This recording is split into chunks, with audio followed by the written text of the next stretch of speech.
Es el cuarto de los 6 hijos de Eduardo Tironi y Esther Barrios. Creció en Ñuñoa, en una casa de clase media de la calle Pucará, donde veía a su padre firmar los cheques de los sueldos de los funcionarios de la Universidad Católica de la que era tesorero, y a quien luego acompañaría junto a sus hermanos llevando cables o poniendo antenas cuando organizó la transmisión del Mundial del 62 y se convirtió luego en el primer director del naciente canal de la universidad, Canal 13. Era el tiempo en que veraneaban en la greda, al lado de Ventanas, donde sus amigos eran los niños del lugar y hasta donde su padre organizaba las vacaciones de los trabajadores. Cuando tenía 6 años y nació Ana, la única mujer y la menor de sus hermanos, los Tironi y Barrios se separaron. Comenzaron momentos difíciles en que, si bien no les faltaba nada, tampoco sobraba nada. Era la época en que su mamá era la bibliotecaria del St. George, el colegio donde estudiaban, y hasta donde llegaba en moto con varios de sus hijos a cuesta. Con 3 hermanos mayores, Eugenio creció protegido y pronto se convirtió en el más rebelde. Entró a estudiar arquitectura a la Universidad Católica. Eran los tiempos de la toma de la universidad, de la reforma universitaria, mientras Fernando Castillo Velasco era el rector. Después de 2 años de arquitectura pasó a sociología. Ya por entonces sus ideas habían ido a la izquierda del espectro, a tal punto que entró a militar al Movimiento de Acción Popular Unitaria, el MAPU, decantándose por el ala más radical, el MAPU Garretón. Si bien el partido apoyaba al gobierno de la Unidad Popular, su facción era crítica. Veían a Allende demasiado burgués, que buscaba cambios desde dentro del sistema. Ellos, en cambio, estaban por crear un poder popular, sin concesiones, y Eugenio se volcó a las fábricas, al campo, a las poblaciones. Corría 1972 cuando conoció a Andrea Rodó. El flechazo fue instantáneo, pololearon corto y se casaron en agosto del 73. Este 2023 están a punto de cumplir 50 años de matrimonio, con 5 hijos y 5 nietos que van entre los 20 años y los 6 meses. La historia del país se funde con la de ellos. Lo que quedó del MAPU en el exilio fue lo que Eugenio trató de organizar desde París. Sin embargo, el partido estaba herido de muerte y pronto comenzó a ver que la organización de la izquierda tenía que integrar a muchos, también a los que había rechazado durante la UP. Al volver a Chile vio con buenos ojos algunos de los cambios impulsados por los demonizados Chicago Boys. Comenzó a ser visto con sospecha entre los suyos y a ser apuntado con el dedo. En los 80 se opuso a la insurrección armada y lo tildaron de vendido, de amarillo. Le pasó lo mismo cuando apoyó el plebiscito, cuando diseñó la campaña del no, cuando se fue a La Moneda como director de comunicaciones durante el gobierno de Patricio Aylwin. El estigma mayor vino después de eso, cuando en 1994, una vez terminado el gobierno, decidió fundar una consultora, privatizarse, llegar al lado de los empresarios que a su vez lo veían como político. Estigmas con los que ha tenido que lidiar desde que era el más rebelde de los Tironi Barrios. Optimista, amante de su familia y gran cocinero, hoy es el aglutinador del clan. Aunque no es monedita de oro, los prejuicios que lo perseguían parecen haber quedado atrás. Cercano a Ricardo Lagos, desde mucho antes de diseñar la campaña de segunda vuelta que lo llevó a la presidencia, hoy se ve ocasionalmente con el presidente Boric. Dice que no son amigos, pero es una de las voces que el mandatario escucha. En tiempos de la sociedad impaciente, tal como se titula su último libro, y con una historia como la suya, sin duda vale la pena escucharlo.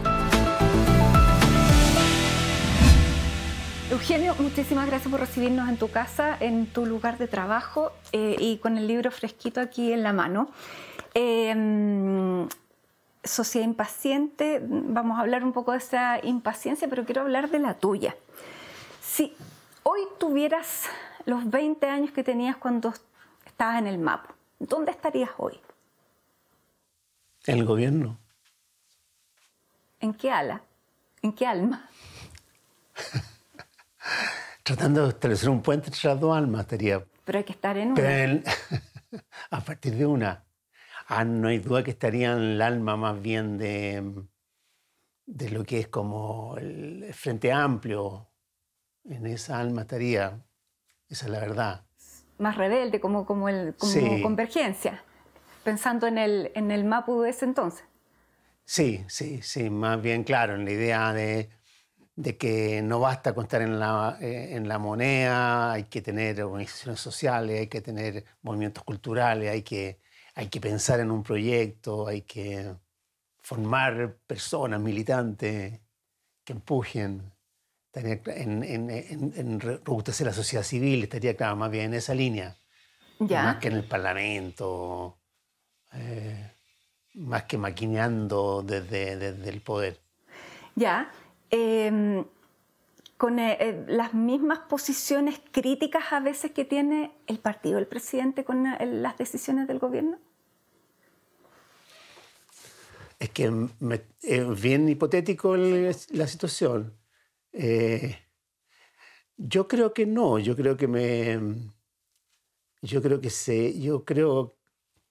a ver, no, yo creo que yo tengo, incluso a los 20 años tenía un sentido del orden.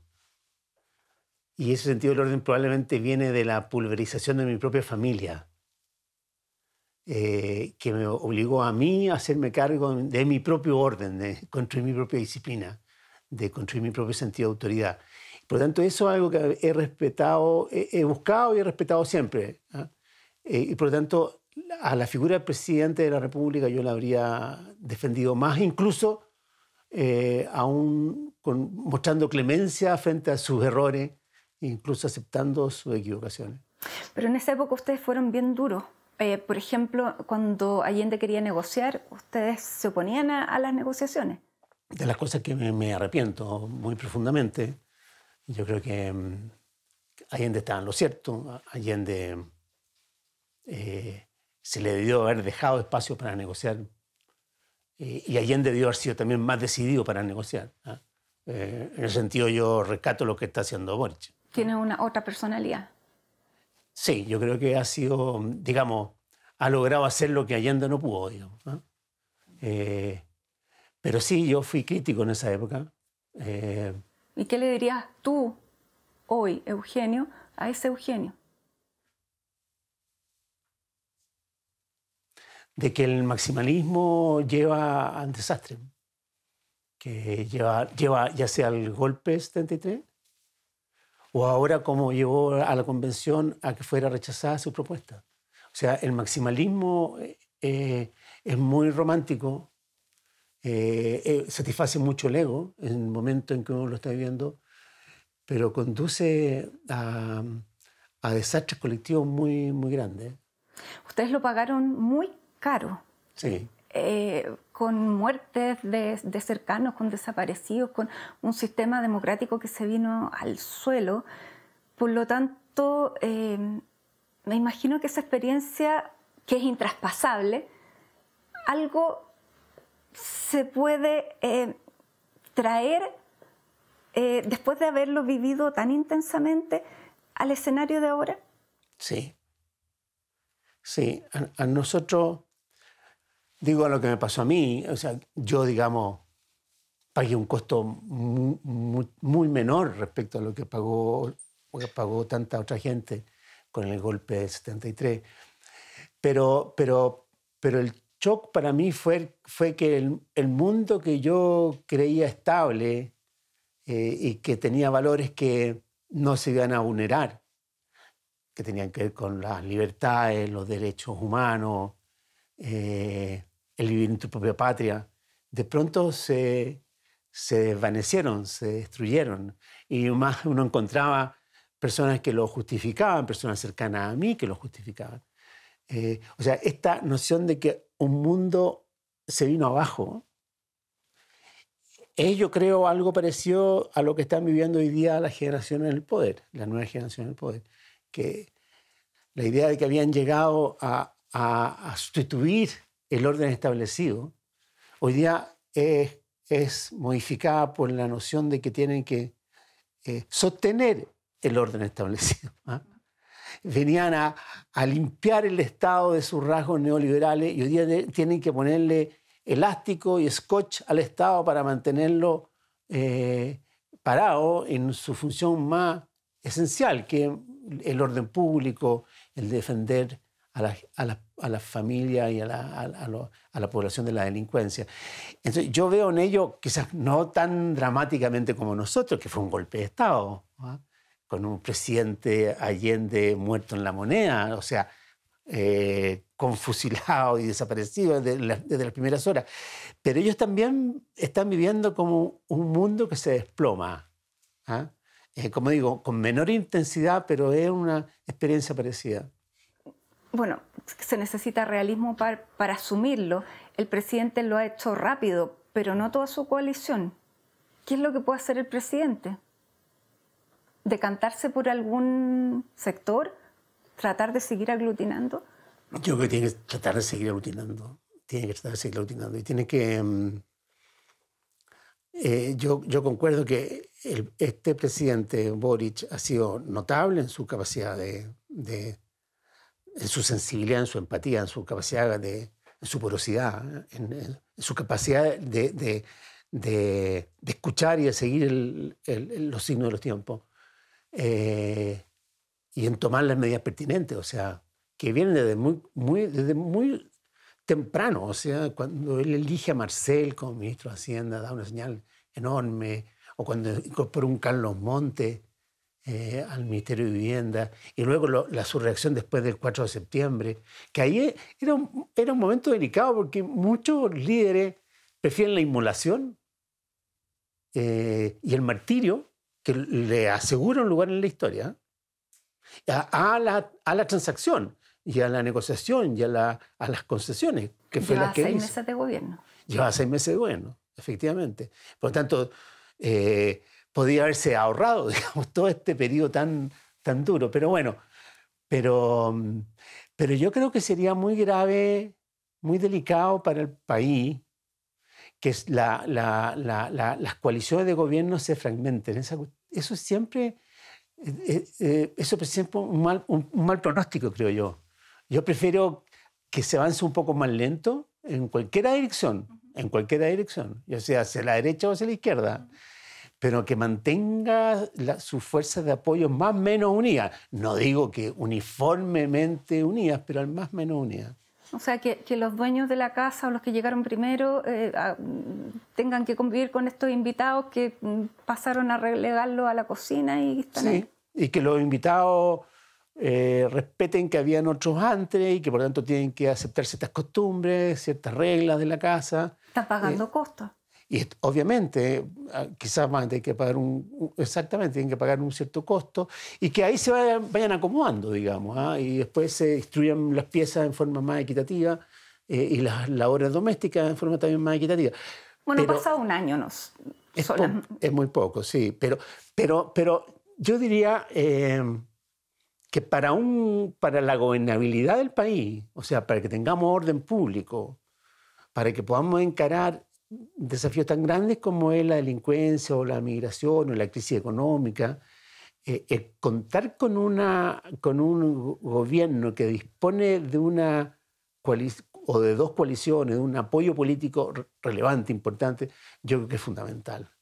O sea, este tipo de sociedades, este tipo de buques, no se pueden liderar en base al puro carisma o al puro mesianismo de una figura. Vamos a seguir hablando de eso, pero hablando de los cambios que hay que asumir, de cómo se van generando las transiciones, quiero saber de tu historia. Porque como un hijo de alguien que viene de la Universidad Católica, una familia tradicional del Colegio San George, que claro, hoy día lo vemos como progre, pero en esa época estaba la élite y la derecha. ¿De dónde salen tus ideas? Yo creo que vienen básicamente de lo que fue el gran movimiento cultural de los 60, de la segunda mitad de los 60, en nuestro caso muy mediatizada por la Iglesia Católica, lo que fue, digamos, un poco la teología de la liberación, el Concilio Vaticano, el Papa Juan XXIII, y eso llegó a nosotros a través del colegio. Entonces yo no tengo ninguna duda que esa es mi matriz fundamental. Uh-huh. ¿Dónde estabas tú el 11 de septiembre? Yo estaba nosotros con Andrea, con mi mujer, vivíamos en una media agua en la localidad de Padre Hurtado, en la parte de atrás de un sitio que tenía mi padre. Mi padre vivía ahí también en una casita. Él no había cedido esta media agua, que era como de un cuidador. Nosotros nos habíamos casado hacía 1 mes y medio. Estaba con un alto dirigente del MAPU, que se llama Kalki Glauser, un ideólogo, un teórico muy importante. Y escuchamos en la radio, mi padre nos viene a decir, oye, hay un golpe de Estado. Escuchamos y yo tenía un pequeño Fiat 600 que era del partido.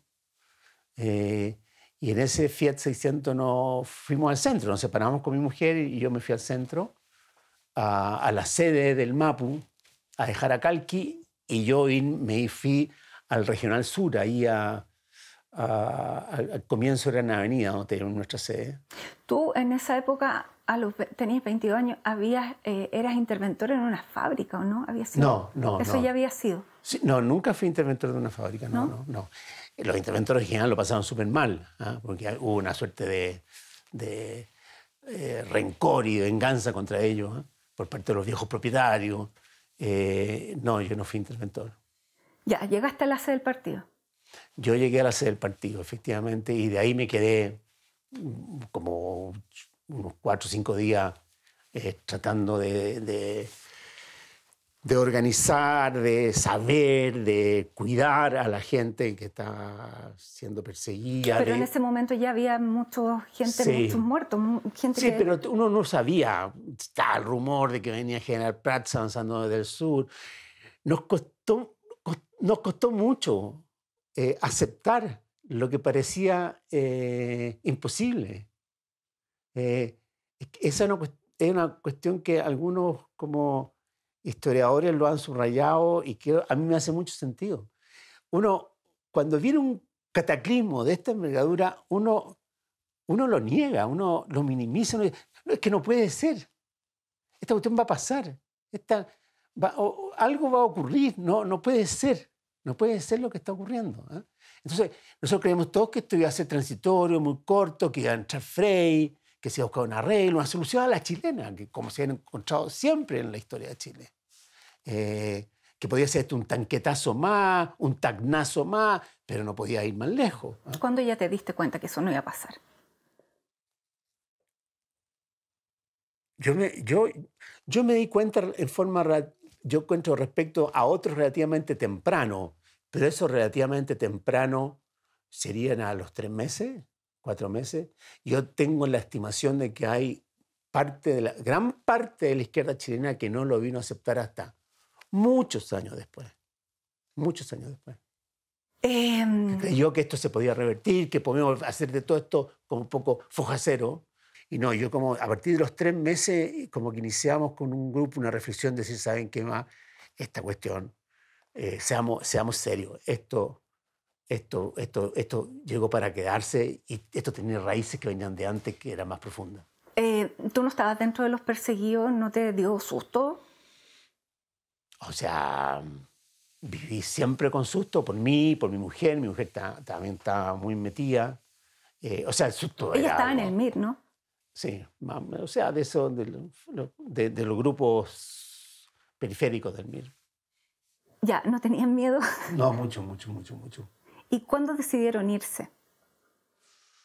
Nosotros no decidimos irnos. Nosotros, gran parte de la dirigencia del MAPU al cual yo pertenecía, que está el MAPU Garretón, gran parte, o sea, prácticamente el 99% se exilió. Entonces, nosotros, los del pequeño grupo de Regional Sur, que éramos Carlos Ortúzar, Carlos Monte y yo, Víctor Barrueto, Guillermo del Valle, Horacio Solar, Guillermo Sandón, que ellos eran más menores, éramos nosotros 3 con Carlos Ortúzar, Monte y yo, tomamos el control de lo que quedaba del MAPU, porque no había más, digamos. Y de pronto se comienza a producir una fisura muy importante con los que estaban en el exterior, que entre ellos se encerzaron en una batalla campal entre trotskistas, maoístas. Claro, cada uno dependiendo del lugar donde llegó, tomó la... Cubano, Kim Il-sunista. Y nosotros, y lo que pasaba en Chile pasó, digamos, a pérdida. Entonces ahí dijimos, mira, uno de nosotros tres tiene que irse para afuera y tomar el control de esta cosa. Y ahí Carlos Monti y Carlos Ortúzar dijeron, ese tiene que ser tú. Y yo creo que en ese tienes que ser tú. Yo creo que había un deseo de cuidarme, de salvarme incluso. ¿Ah? Eras más chico.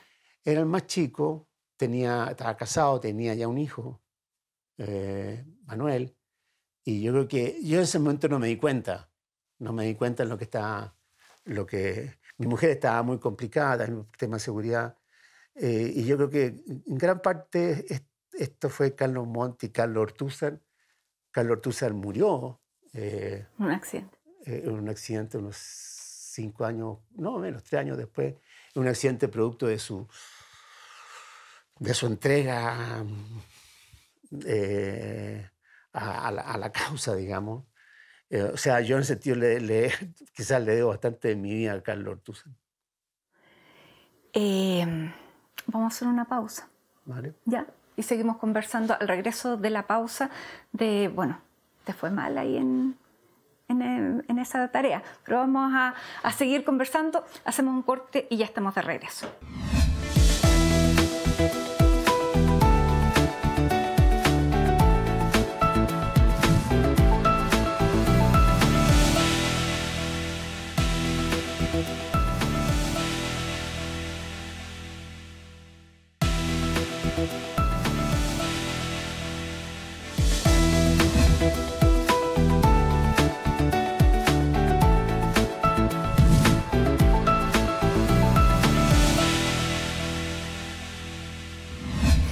De regreso junto a Eugenio Tironi en este CNN íntimo en que quedamos en Europa.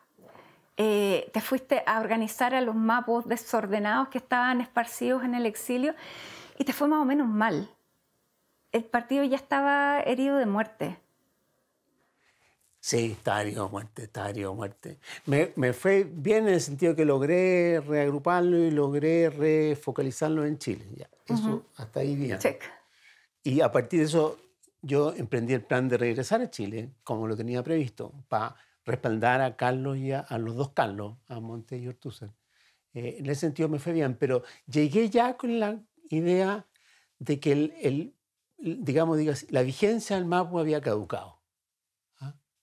Llegué bien con esa idea muy profundamente instalada. ¿Y ya tenías la noción de que había que integrar más gente si querían llegar a alguna parte? Sí. O sea, primero pensé yo que en ese momento que el MAPU tenía que incorporarse en lo que con un gran amigo y compadre mío, Javier Martínez, llamamos el ancho curso histórico del socialismo chileno. Hay que meterse ahí, que aquí habían dos izquierdas, la comunista y nacionalista, y el MAPU tenía que meterse en esta. Esa fue la primera definición. Y la segunda, que efectivamente había que entenderse con la democracia cristiana, o si no, esto no tenía vuelta.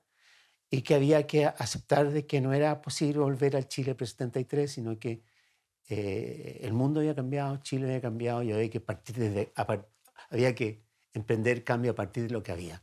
Y de hecho me volví, y no siendo abogado, no habiendo terminado la universidad, siendo realmente un tipo totalmente marginal, me incorporé al grupo Los 24. Y pasé a ser como una de las personas del MAPU que sacaba la cabeza del pantano, ¿ah? Y a escribir en la revista Hoy, en la revista Análisis. Ya, y llegaste acá y no te pareció que todo fuera tan malo. Y ahí te empezaron a mirar con desconfianza. No. Lo que pasa es que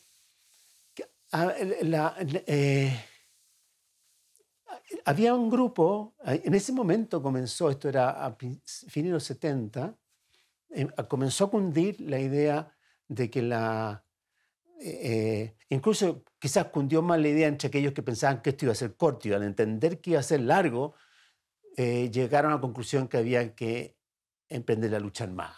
O sea, la lucha armada o una forma de insurrección popular apoyada por acciones armadas o acciones de tipo guerrillero, bien de guerrilla urbana. ¿Tú nunca estuviste en eso? Yo nunca creí en eso. Ni siquiera antes, cuando estaba en las poblaciones. Nunca. Y en ese momento, y yo cuando esto empezó a aprender dentro del Mapu, dentro de este Mapu, y que fue el germen del Lautaro, y que fue en cierto modo aceptado y tolerado por algunos dirigentes y encontraba un apoyo entre los cubanos, yo me opuse tajantemente, pero tajantemente. Y eso me valió una fractura. Uh-huh. Bueno, y esta ola fue avanzando, porque bueno, el Partido Comunista asume esta estrategia, rompiendo con toda su tradición histórica. Los soviéticos la respaldan. Claro, y eso fue una fisura muy importante que me marcó mucho a partir del comienzo de los 80. Y hay un quiebre con ese sector. Bueno, para ir resumiendo, te fuiste a París, pero ya a estudiar, volviste. Claro. Y volviste ya con un rol de querer articular esta izquierda nueva, el socialismo renovado. Te propusiste esa tarea. Era una forma tal vez de reparar a lo que te habías opuesto. Sí. Cuando se negaban a que Allende negociara. Sí. O sea, yo me voy a París para dotarme de un conocimiento, de herramientas intelectuales para justificar una fórmula más unitaria, más integradora para enfrentar a Pinochet. O sea, yo decía, si nosotros no proponemos un orden alternativo, el único orden que se ofrece a los chilenos es el de Pinochet y este va a durar para siempre. Y ahí me dediqué a estudiar a Durkheim, esa fue mi gran tarea.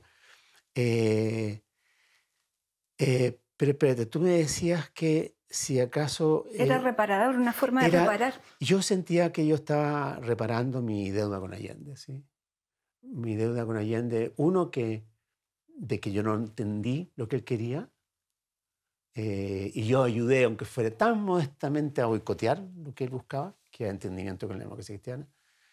Y dos, que él nos dejó una vara altísima con quedarse en la moneda y permanecer en la moneda. Fíjate que Allende hubiera aceptado el avión que le ofrecían para irse a México. O sea, la historia habría sido totalmente diferente. Bueno, tanto el péndulo osciló en tu caso que, bueno, eso ya es un salto después, pero te incorporas en esta alianza democrática que después sería la Concertación. Te involucras en una campaña que fue épica, que fue la campaña del no, y terminas siendo el director de comunicaciones de Allende, o sea, de Aylwin. O sea, así fue el péndulo. Desenvolvemos la parte comunicacional porque es entretenida, porque tú tenías el tema de las comunicaciones por tu padre, como habíamos visto al comenzar el programa, un papá que... bueno, fue el primer director del Canal 13. Ustedes con tu hermano acarreaban los cables, tiraban luces, participaban con él siendo niños de un canal de televisión que me imagino que era una especie de Disney en esa época para un niño chico. Les tocó el Mundial. ¿Cómo fue esa experiencia marcadora también? Sí, eso lo he venido a descubrir después, pero efectivamente, claro, mi padre como que no insertó el chip del espectáculo, porque mi padre fue gerente mundial de fútbol 62, que es un inmenso espectáculo, después de la televisión en vivo, que era espectáculo, y básicamente Sábado Gigante, que era otro espectáculo, que era donde íbamos nosotros todos los sábados. Y yo creo que ese chip... Y por lo tanto metió el chip de que hay que hablar corto, preciso, con imágenes. Yo siempre fui el que escribía, digamos, los textos, digamos, desde muy chico. ¿Sí? Sí, como siempre tuve esa... hay que escribir un manifiesto, lo escribía yo, digamos. Y sí, pues, y Bueno, como decía, yo fui a Europa un poco a abastecerme y llegué acá con una cierta idea de lo que teníamos que hacer y una cierta justificación de lo que teníamos que hacer. Yo he participado en la Renovación Socialista, en la que se llama la Convergencia Socialista, que era agrupada a todos los grupos y fracciones que están al otro lado del PC, y reencontrarla con la tradición democrática y de derechos humanos. Y sí, pues, y ahí venía la prueba más difícil, que era producir una verdadera alianza con la democracia cristiana. ¿Y cómo se hace una campaña prometiendo qué? Pero prometiendo un alma, un espíritu, un deseo, que podíamos vivir juntos. Sí, yo creo que ese fue todo lo único que prometimos. En ese sentido, entonces, el arcoíris del no traicionó la promesa. No, en absoluto. Y la transición no traicionó la promesa de la franja. La franja en el sentido, y el arcoíris y la canción, fue nuestro manifiesto, fue nuestro programa, que lo encarnó en forma magistral Patricio Aylwin, que lo convirtió en gestión de gobierno de Edgardo Benninger, que fue decir, miren, hay otra manera de vivir juntos, que podemos abrazarnos, militares y carabineros con civiles, que era una imagen muy importante.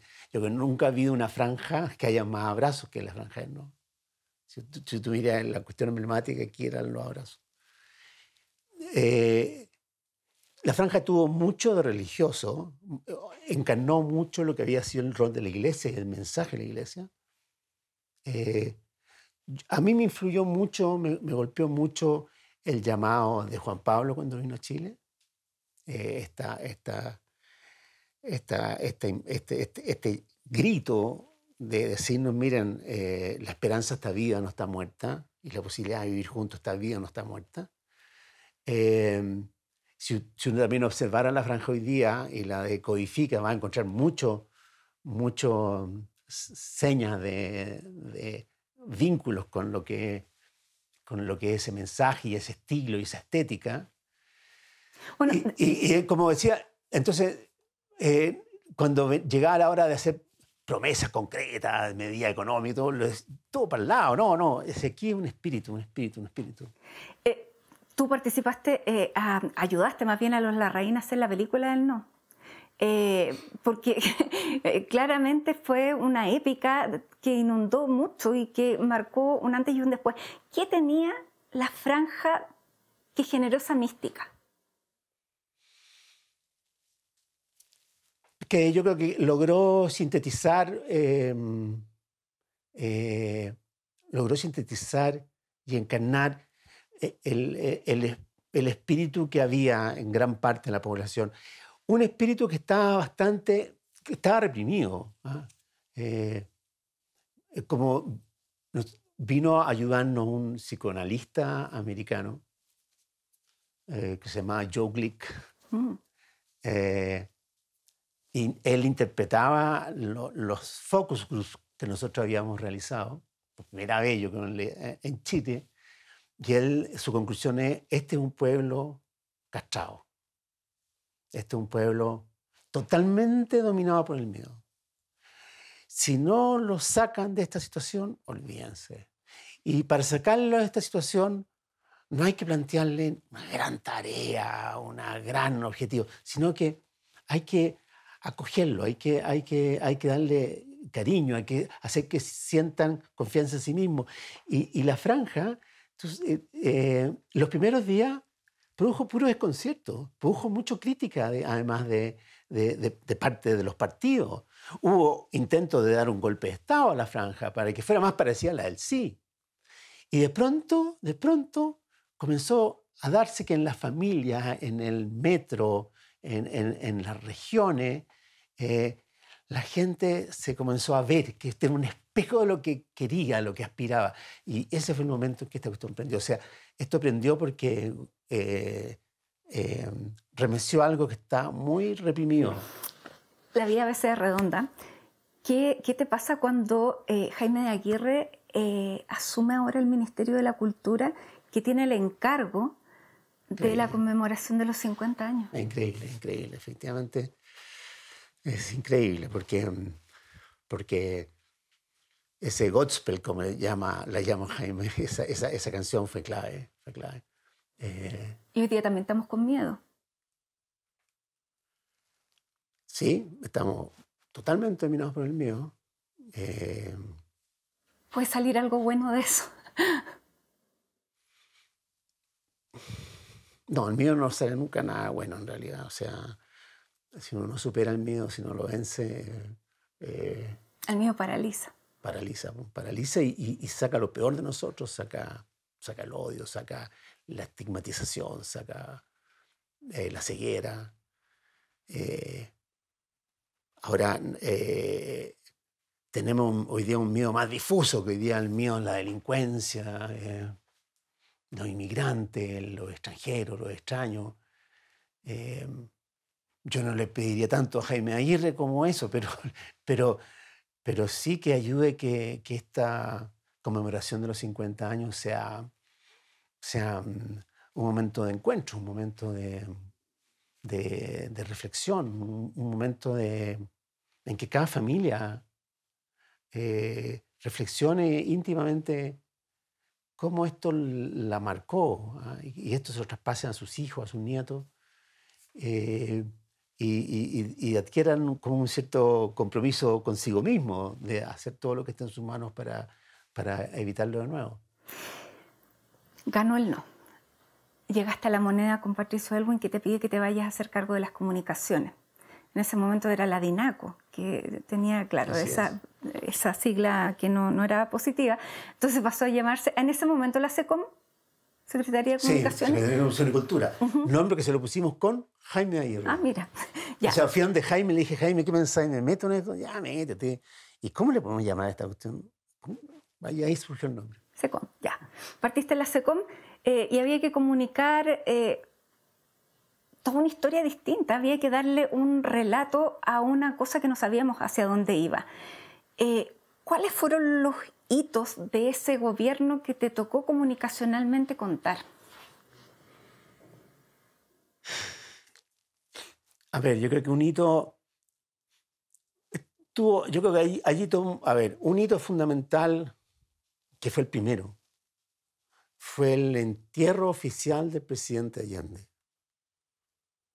Se lo fue a recoger a donde había sido enterrado clandestinamente en Viña. Se lo trajo a Santiago como jefe de Estado. Pasó por La Moneda, donde lo saludó el presidente Aylwin. Fue a la catedral donde se hizo una misa y fue enterrado como presidente oficial de Chile. Se llamó Por la Paz de Chile ese evento. Lo segundo, yo creo que fue el informe Rettig, que salió por el tesón de don Patricio Aylwin y de don Pancho Cumplido y de Pepe Salaquet. Y nada más que por su tesón, ¿no? Y que obviamente que fue resistido por las Fuerzas Armadas y que fue rechazado por gran parte de la derecha de entonces, que parecía una responsabilidad escarbar en el pasado. Esa cuestión fue fundamental. Y todas las medidas de reparación, digamos, que siguieron a eso. Eso también... Yo creo que también tocó encarar la cuestión de que íbamos a contener las expectativas, de que esto no era el paraíso, de que no se iba a conseguir todo de inmediato. El gran tema en ese entonces, las tomas de terreno, que es algo que estamos viendo hoy día, ¿no? Y que las tomas de terreno produjeron un sentimiento de inseguridad y de violencia que justificara el retorno de Pinochet. Un Pinochet que estaba esperando. El gobierno de Aylwin se fijó de 4 años porque se estimaba que iba a fracasar. ¿Y cómo iba a fracasar? Porque no iba a ser capaz de imponer el orden público. Y la ganzúa iban a ser las tomas de terreno. Ahí tiene un papel fundamental el ministro Echegaray. Claro, las soluciones fueron malas, las casas copegas, lo que quieran, pero eso era una bomba. una bomba de tiempo. Y yo creo que otra cuestión importante de comunicar en ese entonces fue, bueno, obviamente el civiles y militares, ese grito de Patricio Aylwin en el Estadio Nacional, retomar la convivencia con los militares. Y en la medida de lo posible, esa frase. Es que yo de esa frase me quedo con la interpretación que hizo el presidente Boric. La medida de lo posible no es resignación, es avanzar en la medida de lo posible, como lo hacemos en todos los dominios, en todos los campos. Cuando pensamos avanzar más allá de lo posible, lo seguro es fracaso, que es lo que vuelvo a la convención. Entonces, y de hecho Aylwin, si uno lo recuerda, no solamente crea la Comisión Rettig, sino que recoge sus conclusiones y pide perdón a nombre del Estado e implora, digámoslo así, le pide él directamente, en un acto totalmente inusual, digamos, para los cánones republicanos, a los jueces de la Corte Suprema que investigue los casos tenidos desaparecidos y no se pide perdón a nombre del Estado. A nombre del Estado. Y le pide a los jueces que no se defiendan detrás de la amnistía para no investigar. Hay 1.300 detenidos desaparecidos que no se han encontrado. Han pasado 30 y tantos años. Y ¿Es un fracaso del Estado? Es un fracaso del Estado. Un fracaso del Estado, de la sociedad chilena. Que haya 80 bolsas en el médico legal sin identificar. No, es un fracaso tremendo, un fracaso. Y del cual nos venimos a recordar ahora cuando tú me lo planteas, porque vivimos lo más bien con eso y nos hemos acostumbrado a administrarlo cuando es una atrocidad viva. Hay un libro que escribió Cristóbal Jimeno con Daniel Amor, que se llama La búsqueda, en que cuenta cómo fueron capaces de encontrar los restos, de saber la suerte de Claudio Jimeno, que fue apresado en La Moneda. Sociólogo. Un sociólogo. Y lo que pasa es que lo impresionante de ese libro que demuestra de que es posible saber de los restos. No es algo que está fuera de las posibilidades humanas. Bueno, de hecho hay 70, 80 bolsas que pudieran contener 300 personas. Vamos a ver qué pasa. Eugenio, vamos a hacer la última pausa para seguir conversando de esta historia tuya que se funde con la historia nuestra. Así que nos vamos a la pausa y ya regresamos.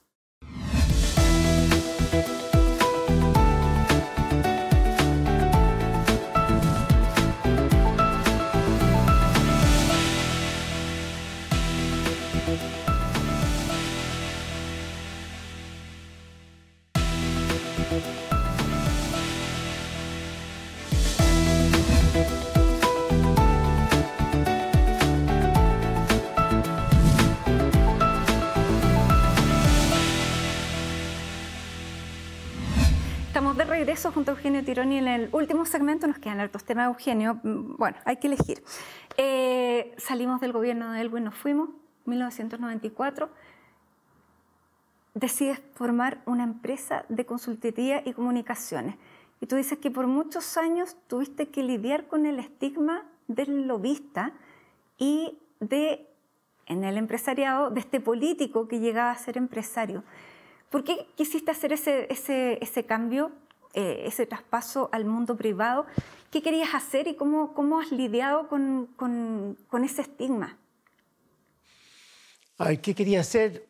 Es lo que he querido hacer siempre en la vida, que es transformar el mundo. Si no, ¿para qué uno vive? Y yo quedé un poco desilusionado, no desilusionado, pero consciente de los límites que tiene el Estado como herramienta para cambiar el mundo. Y me reencontré con la sociedad civil, que había sido mi hábitat en el pasado, y dije, dentro de la sociedad civil hay un actor demasiado importante para dejárselo en manos de un sector, de un determinado tipo de oligarquía, de una corriente política como en la empresa. Y dije, ¿por qué una persona con mi historia, con mi trayectoria, no puede ser actor de este mundo? Y me propuse serlo.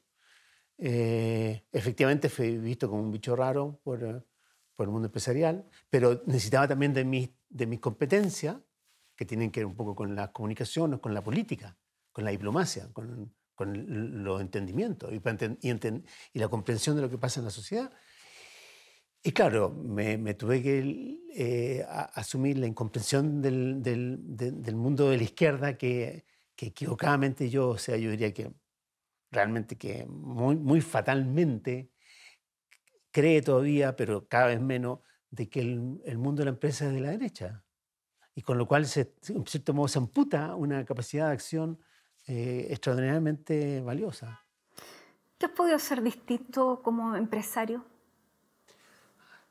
A ver, Porque tú dijiste que eras sí, un capitalista reformado. Sí, a ver, como empresario mismo, pucha, yo me siento re orgulloso de haber fundado y presidido una empresa que somos casi 80 personas, en que tenemos un vínculo muy horizontal, en que la propiedad la compartimos, 10 socios en partes iguales, en que hay mayoría mujeres, Y segundo, me enorgullezco mucho de haber sido un factor que ha incidido en aquellas corporaciones con las que trabajamos, que en general son grandes empresas, en hacer de él un capitalismo más humano, un poquito más consciente de su entorno,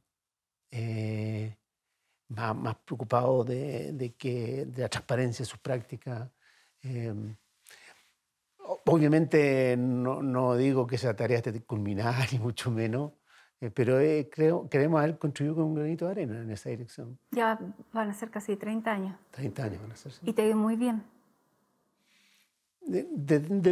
Sí, yo no miro esto desde el punto de vista de si me he enriquecido. Yo creo que es una dimensión de la empresa, pero no es la única ni la principal dimensión de la empresa. Yo creo que hay otras dimensiones que tienen que ver con si contribuimos o no contribuimos a la sociedad, si dejamos como herencia un mundo un poquito mejor. También, sin y duda. desde ese punto de vista, sí, nos ha ido bien. Tú en una entrevista decías que, bueno, y también lo conversamos al inicio, que tú querías formar bases sólidas por tu historia. Tú hablabas del miedo a la pobreza. ¿Tú le tenías miedo a la pobreza? Mucho. ¿Por qué? Mira, yo no sé si es tanto miedo a la pobreza. Sí, miedo a la pobreza, sí, porque yo vivimos con mi mujer, con muchísima inestabilidad económica por 15 años, por 20 años. Literalmente sin saber si podía pagar, digamos, el colegio de los niños, viviendo en la casa, qué sé yo. Pero además porque es duro decirlo, pero la pobreza te hace muy dependiente. La pobreza lo que más ataca es tu libertad, es tu propia dignidad a veces. Y yo eso pensé que tener independencia económica para mí era fundamental para tener libertad y eso lo perseguí. Debo decir que ha sido uno de mis drivers en la vida. Ya, hablabas de la Andrea. Van a cumplir 50 años, que también es un caso, sobre todo la gente que partió, tú no fuiste exiliado, pero te fuiste afuera, volviste. ¿Cuál ha sido la clave de este matrimonio de 50 años? Y reporté que muy feliz. A ver, en nuestro caso, porque yo creo que uno no puede generalizar, una clave yo creo que es el que tenemos 5 hijos y muy espaciados. Entonces hemos tenido una vida intensa de familia, con responsabilidades, con pega, con trabajo doméstico durante buena parte de nuestra vida juntos. Y yo creo que otra cosa que ha influido re harto es que los dos tenemos vidas muy independientes. No estamos encima del otro, digamos, sino que elegimos los momentos que estamos juntos. y una vida volcada hacia afuera, digamos, más que hacia nosotros mismos. O sea, no... Por eso que la vida de ustedes se funde con la de la historia de los últimos años, ¿no? Cierto, cierto, cierto. Y de eso definitivamente no me arrepiento ni lo más mínimo. O sea, yo creo que la verdad es que la vida se comienza a ser bastante más pobre cuando uno se engolosina demasiado consigo mismo. ¿Hay algo de lo que sí te arrepientas?